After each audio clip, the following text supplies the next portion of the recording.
Welcome to the mysterious Book Emporium. Our heroes have been captured by the Dalish, but it seems they don't live up to Briella's expectations. Will they come to a compromise or find a way to escape? Why don't you take a seat as we continue on with The Masked Empire by Patrick Weeks, chapters 11 through 15. Chapter 11. Thelhin, the keeper of the Dalish clan Vernen, yells at Felisan for bringing the humans into their camp. Briella tries to apologize, which does calm him down a bit. He asks Felisan why not take them to his own clan, to which his expression goes blank. He explains to Thelhin that Briella has been the one passing on valuable information to them over the years. Briella also explains their current situation, saying that helping them stop Gaspar will help many of their kind in the Orlais alienage. Thelhin fires back that he has no people in the alienage, and continues to argue with Felisan. Briella watches the people of the camp. His words made her feel empty. These were not her people. They would let the alienages burn because they were not their people.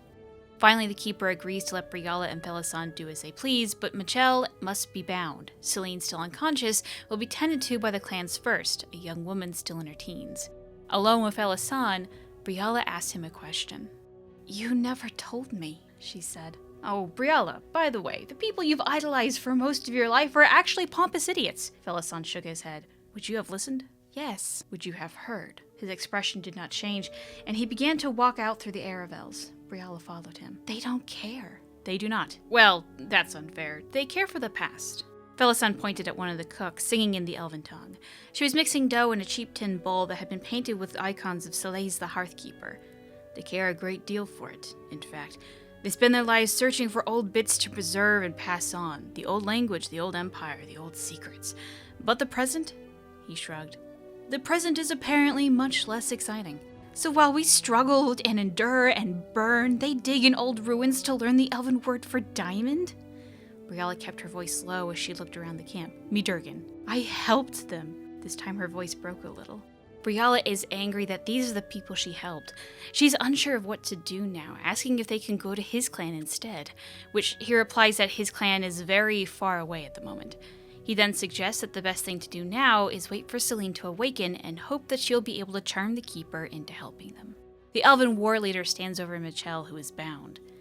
They mock Michelle, telling him all the terrible things they could do to him, to which he coolly replies that it must burn them all inside, that they cannot harm him. The war leader and Michelle talk back to one another for a bit, with Michelle pointing out the flaws in their training, to which he is slapped. They leave him then, and he watches the camp go about their lives. He wasn't certain when the music started to move him. He began to feel relaxed and noticed that everyone in camp was humming or subtly moving to the beat of the music. Calmly, a nearby guard cuts his ties, and without even thinking so, he walks out of the camp, no one paying him any mind. He walks to the woods, to a clearing that looks like a giant piece of the earth had been scooped out. In the center was a circle of stones, with a human man in a dark coat standing in the center. He was a short, balding man with a thin black beard, and he was whistling the tune that he had been keeping beat to. When Michelle gets close enough to the circle, the runes on the stones flash, and he falls to his knees. Suddenly, everything was too sharp and bright. Michelle is confused, wondering what the man did to him, to everyone. "What did you do to me?" Michael stood with an effort, moving into a fighting stance rather than risk trying to stand upright. The ground still tilted beneath his feet, but the centering exercises were helping. He kept his breath even and slow, ignoring the prickle of cold sweat that had broken out all over his body. "Distracted the guards and freed you from your bondage to those damned knife ears," the man in the circle said with gusto. "All as an act of charity." He cocked his head. "Oh, specifically, a little trick from the Fade encourages people not to notice you. Useful for getting out of troublesome situations or watching ladies undress. Not," he added, "that I ever would, because that would be wrong." Michelle looked at the man and at the circle of stones. "You're a demon." "Spirit," the man said, smiling broadly. "Please, call me Imshale." "Why?" Imshale, if that was his name, smiled. "Well, you have to call me something." Imshale goes on to explain that both he and Michelle have a problem. They would both like to be somewhere, and someone they are not. He goes on to say that the Dalish elves trapped him here using the stones, which, if broken, will destroy him, and they want him to teach them how to open the Alluvians, mirrors that act as pathways across Thedas. He gives Michelle a choice. Free him by putting his blood on the stone, and he will make the story of Sir Michelle true. Minor nobles will remember him from childhood. Documents he needed will appear. No one will ever know he is elf-blooded. Michel refuses and walks back to the Dalish camp. The outer guards are shocked to see him, and despite surrendering to them, the elven warriors beat him. But Michel doesn't care. He now knows how to get Celine back to Val Rayo. Celine awakens in the early afternoon and soon after sits before the keeper and the other elders of the clan to negotiate her life. Despite her pleas, it doesn't seem to be going well. She asks the keeper what he wants. He doesn't quite answer, and she takes a gamble, naming honorary lordship over all the Dales as an option. The keeper is outraged at this, as this is a human ideal, not an elven one. He wants all the human gone, their cities burned to the ground. Shouting from the camp interrupts the talks. Michel had just entered the camp. He explains what happens to him, about the demon, and the color drains from the keeper's face. He yells for hers first, Miris, and they run to check the wards. Alone now, Michel tells Celine that he has learned about the Alluvians and that she could get back to Val Rayo that way. Briala walks to the river to bathe, remembering when her mother gave her a bath when she was little. She had asked her mother to be able to fix her hair to cover her ears, and her mother goes still, and tells her daughter to never cover her ears, because she needs to be proud of who she is. She has another memory of her stopping a stagecoach in Orlais, killing the driver, and she shoots an arrow into the cage before opening it. Inside is Lady Matillion, bleeding heavily. Lady Matillion recognizes her and asks her what she will do now that she has avenged her parents. Briala leans in close to hear her, saying that she will return to Celine. "I regret the death of your family, Briala." She caught Briala's gaze and calmly asked, "Was there anything else?" "No." Briala stabbed just as she had learned, up between the ribs, and Lady Matillion flinched, nodded once, and went still. As her body relaxed, a second tiny stiletto fell from her hand and clattered on the floor of the coach. Briala stared at it in disbelief. Lady Matillion had almost certainly been close enough to strike. Briala herself had leaned in to hear her last whispered words better, and yet Lady Matillion had stayed her hand. In her memory, she goes back to the camp that Felisan had prepared. He praises her for the job well done. Briala wishes she still could have seen the Dalish before she went back to the palace, but Felisan notes that the tattoos don't make them true elves. She should be proud of who she is. In the present, she climbs out of the cold water and makes a note that she will have to be the one to fight for her people, because no one else will. Chapter 12. It's raining in the camp, and Celine watches as Briala walks through. Most of the Dalish had made tents and retreated to cover, but Celine and Michel were left in the rain. Briala wonders why they have not been giving shelter. Celine then tells Briala what Michel had learned about the Alluvians. Briala wonders if perhaps they could join with the Dalish in finding the key, but Celine tells her it would never work. The Dalish do not trust them. Celine turns to Michel then and asks if he could turn away for just a moment. He does, and Celine comforts Briala, saying that these are not her people. They need not save them. They need to betray them. They kiss, and when they break free, Briala tells him that she will find Felisan. Briala eventually finds him, and he's using subtle magic to shield himself from the rain. She tells him of their plan to free the demon, to attack the Dalish and run, and he hesitates. He points out that he has tattoos as well. She tells him to just stop, that she knows that he will help her, and suddenly his whole body language changes. While to most it would seem relaxed, her time with him knows that he has taken a defensive posture. For a moment, Briala thought that it had stopped raining. Then she realized it had simply stopped raining around her. Felisan was close enough that whatever magic hung around him cloaked her as well. Second, when you pass by the statues that honor the elven gods, you do not look at them. Most of the clan members bow or nod, but all of them look as they pass by. All except you. You have not convinced me, Delen, his breath whispered in her ear. I don't need to convince you.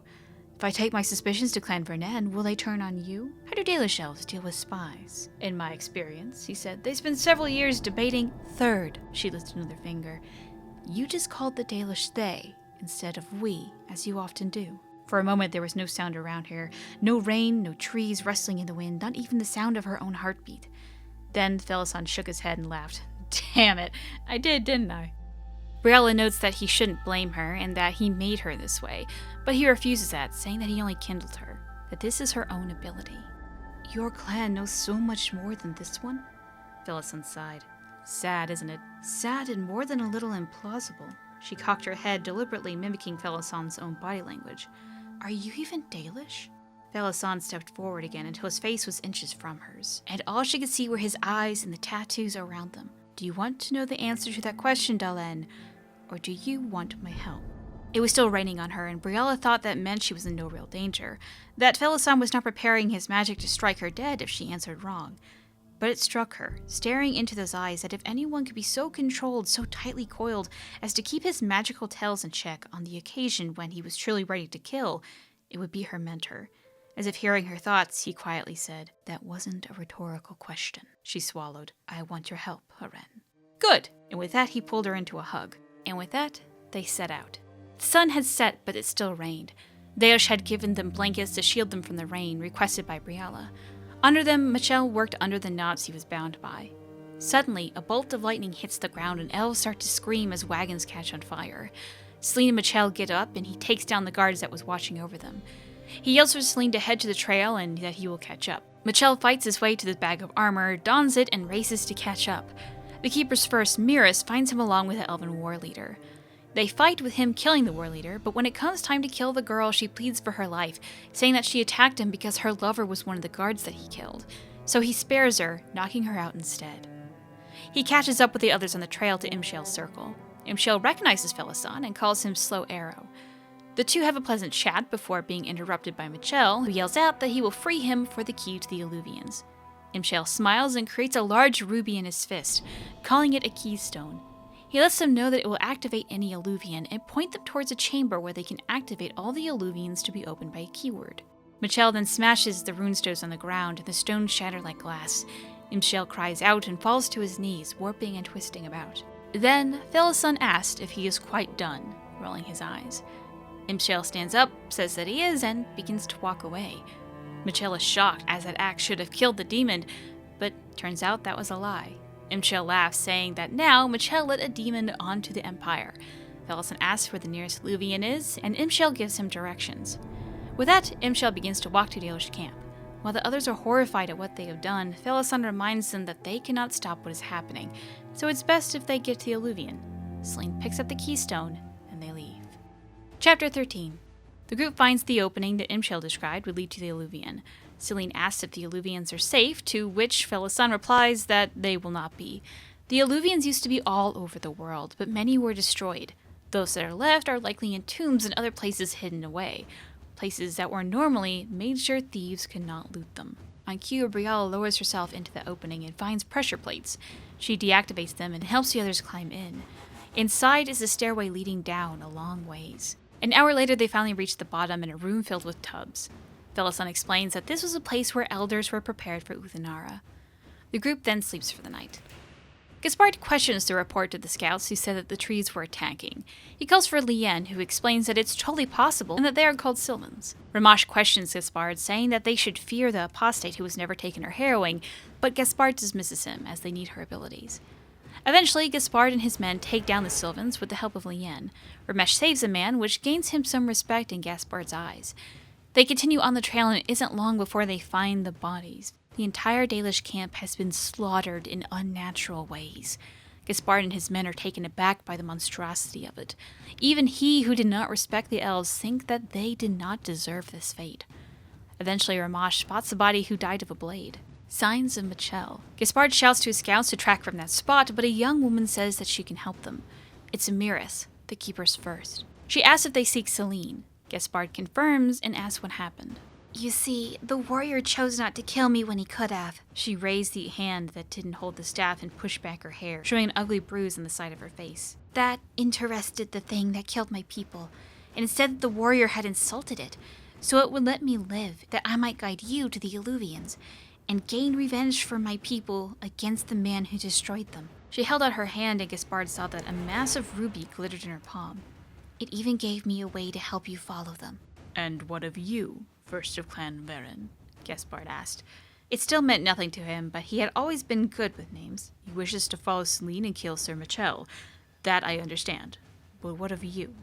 Am I to let an apostate elven mage run free in exchange for her service? He hadn't given the signal, and his men knew not to raise their weapons. Really, he had asked the question to gauge her response. He wasn't disappointed. Her head came up, and she met his gaze squarely. No, she said. You are to let me come with you and kill Sir Michel myself. That is my choice. Chapter 14. Briella wasn't sure how long they slept, but it finally felt that she was well rested. Celine and Briella spent the night cuddling, and Celine kisses the back of her neck as she wakes. Briella thinks that despite everything, this place is better than any palace, as in the morning she didn't have to sneak away. They gather in front of the Alluvian and wonder what to do. When it activates as Celine gets closer, Felisan steps in with the others looking shocked. Briella goes in next, noting that it felt like walking through a waterfall. Celine and Michelle come in then, and both are racked with pain. As they step through, the lights are too bright, and to them this place feels wrong, a noise just beyond their hearing. And they walk. Felisan talks to Briella as they go, talking about the glorious wonders of Arlathan. I can only imagine. Can you? Felisan looked over sharply. Can you truly? Then tell me, Dylan, who scrubbed the floors? She blinked. If the stone is enchanted, then perhaps it cleans itself? Or if our people had golems like the dwarves? We were an empire, Felisan said again, and this time she heard the anger in his voice. It was not the Golden City. It was not the peaceful afterlife of this maker the humans have made for themselves. Take the richest district of Valrio and tell me how many fools are scheming against each other at every ball.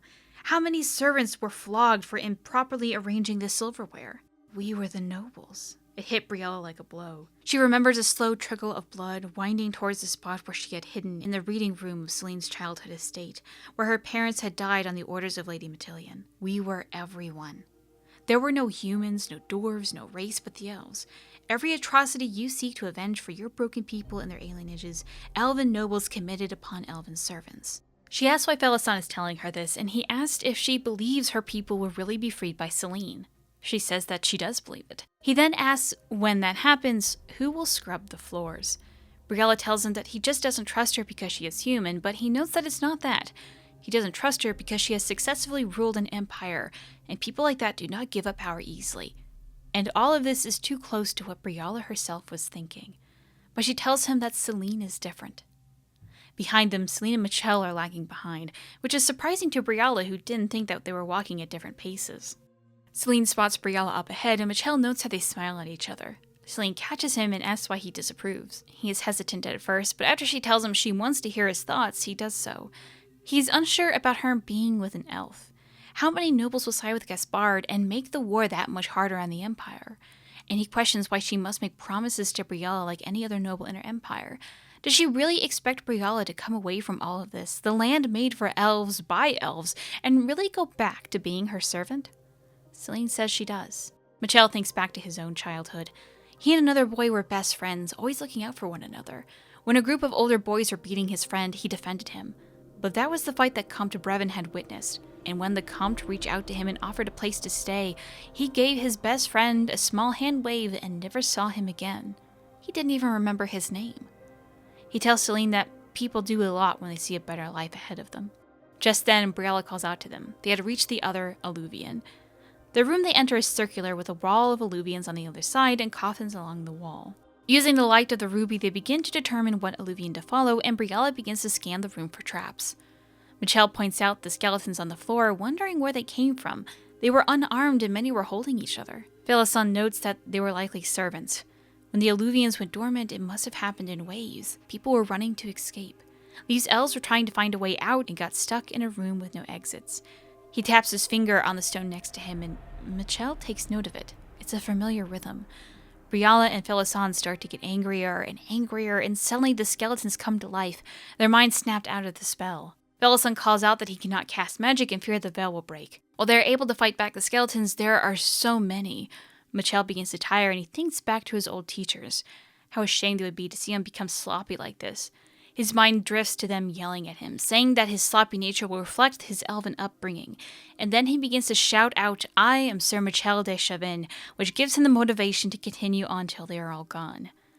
And from behind them, Gaspard calls out that he is indeed Sir Michel de Chavin. Celine's skin turns to ice as she watches Gaspard and his men exit the Alluvian. As she opens her mouth to order an attack, she notices a slight headshake from Briella and a tap on her bow, a bardic sign to encourage them to approach. Celine talks to Gaspard, getting him closer into the chamber. But then out from the Alluvian steps Miris, which surprises the group. Just then, Briella calls out to Gaspard. "Do you remember what you told me as I sit in the prisoner's wagon, Gaspard?" Briella asks, stepping down slowly from the sarcophagus. Gaspard raised an eyebrow. that you were easier on the eyes than I was. As Brielle landed, she kicked her dagger free. No, you told me I was dangerous. As she dove behind a sarcophagus, arrows hissing past her, Brielle fired a single shot of her own. It was a lazy, wobbling shot from a half-drawn bow that would never punch through armor or lodge in bone. It was, however, enough to trigger the small pressure plate on the floor near Gaspard. A roar of flames shattered the air in an explosion of light and sound. Celine is knocked out of the way by Michel and the battle begins. The fire had thankfully killed most of Gaspard's men. Michel begins to duel Gaspard, and Ramash duels Celine. She also calls for Brielle to take care of Miris. Miris raises her hands and calls to Michel, saying that he should have killed her. He begins to be squeezed by her magic, his armor bending into him. The others are not able to stop her, and even Ramash and Gaspard stay still, watching. Felisson then blasts out a spell that nullifies her magic, and she collapses onto the floor. Suddenly, 3 ancient stone sarcophagi pop open. Chapter 15. Sir Michel had never been in this amount of pain in his life, and he is relieved when Felisson breaks the spell, and is surprised when Gaspard doesn't attack him and instead takes on a defensive position. It was then he saw what everyone was looking at. 2 skeletons armed to the teeth in a floating corpse. Celine calls out to Gaspard saying that they have a common cause at this time, and they agreed to hold a truce to fight the demons. Gaspard calls Michel his brother and calls to show the demons what chevaliers can do. Together they defeat the demons. In a few moments after the battle, Michel sees Celine. She is so close to Gaspard. With a flick of her wrist, she could end it all right there, so easily, and no one would know that she broke a truce. But Michel would. He calls to Gaspard, getting him out of the way, and he sees the frustration on Celine's face. Behind them all, Brielle and Felisson are annoyed at Celine for not killing Gaspard. Felisson then asks what Brielle noticed of Miris. She comments that the color of her magic on her staff changed, which Felisson comments is unusual. Although she could have gotten a new trinket for her staff, something was wrong with her. Also, the spell she was casting was very advanced. Miris awakens then and has a momentary standoff between her, Brielle, and Felisson, but Celine and Gaspard call for them to hold. For a moment, they have a truce. Miris is angered by Gaspard breaking his promise to let her kill Michel, but she does as he commands, and helps restore Liane and Ramash, who are still alive. Celine loses track of time in the crossroads in between Illuvians.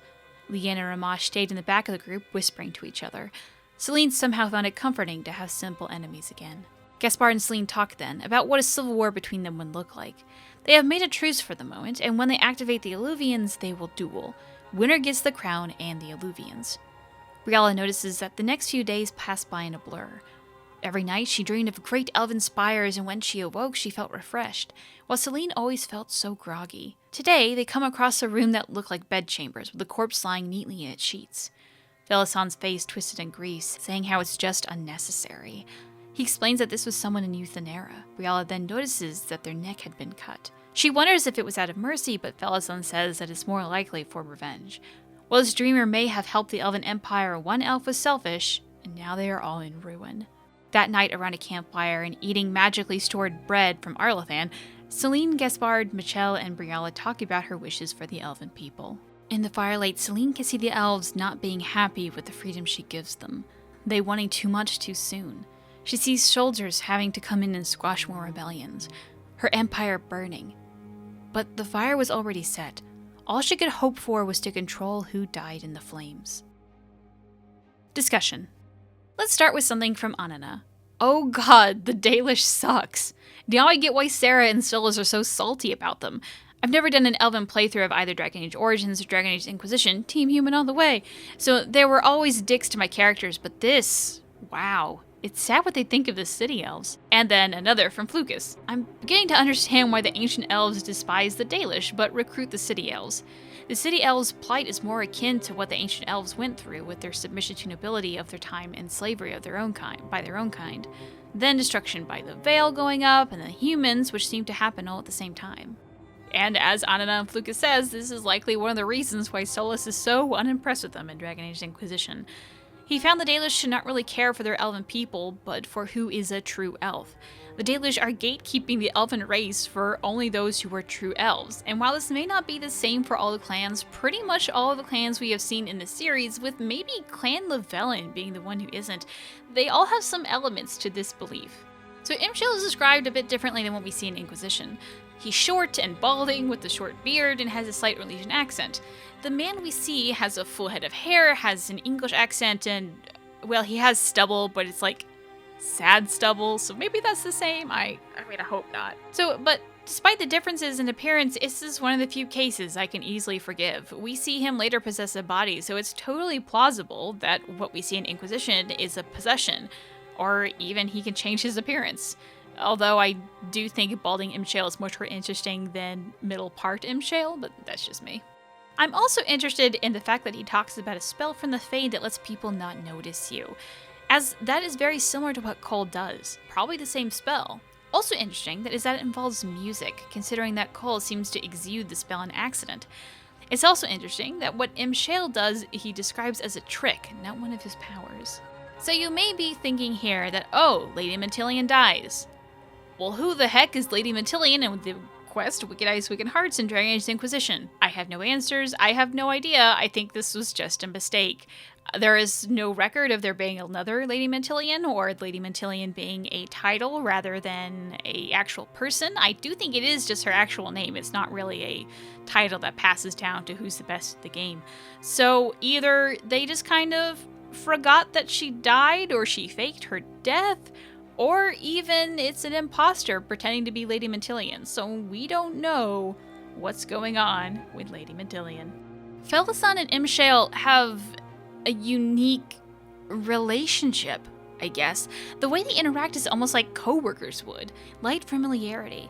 We would later find a codex entry in the Viridurthara saying that the Forbidden Ones were once part of the Elven Empire and then banished, so I wonder if at one point they did know each other or work together in some way. So the stairwell that is described going down to the Alluvion is unique. Celine describes it as being just a little oddly built, so let's real quick read that part. The staircase widened as they went down until all four of them could comfortably walk abreast. The steps themselves were slightly longer than was normal. It took just a bit longer than a normal strive to cover a single stair, but not enough for two, and Celine found herself settling into an odd rhythm, taking 2 short steps and then a long. It made her think of the dances written in 3-beat form, and she had to stop herself from humming. "These steps are oddly sized," Briella said ahead of her. "Perhaps we were once taller," Felison said with a chuckle. Celine wasn't sure whether or not he was serious. As this is an ancient elven structure, does this mean that the ancient elves were taller, as Felison says? There is some in-game evidence for this. The Temple of Mythal Elves, the strange statues of the elven gods in Dragon Age Origins, and kind of similar ones in Trespasser. Now, it's a pretty common headcanon that they were taller as well. So, is this proof? Well, it's hard to say. In one part, it would be natural that the ancient elves would be taller than today's elves, as the elves of today have poor nutrition.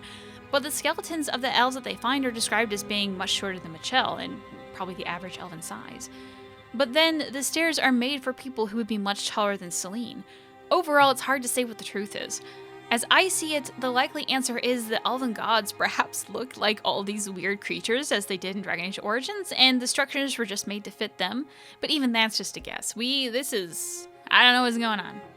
I do find it kind of endearing how much Michel is proud of his title.